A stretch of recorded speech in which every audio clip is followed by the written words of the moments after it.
pa ako nagpipigil sa inyo eh. Yung sinagad niyo ko, pasensyahan tayo. Kaso nga lang, bago tuluyang magpang-abot, lumabas sa ng bagyo.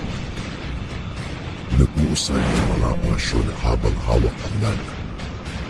Binuksan niya ang botelya. Isinaboy sa mga aswang. Tumangin ito ng napakalakas at tuluyang umalis sa lugar.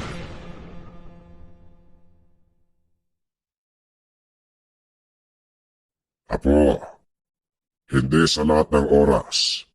Kailangan mong gumamit ng dahas.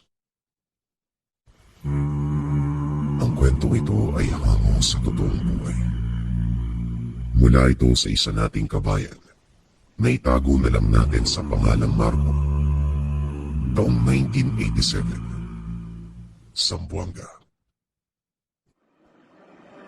Iba't ibang uri ng elemento at nilalang ang nakakaengkwentro ni Lolo Carpio at Marco. Dalawa na lamang silang magkasama sa araw-araw. Maagang nauli na si Marco sa mga magulang.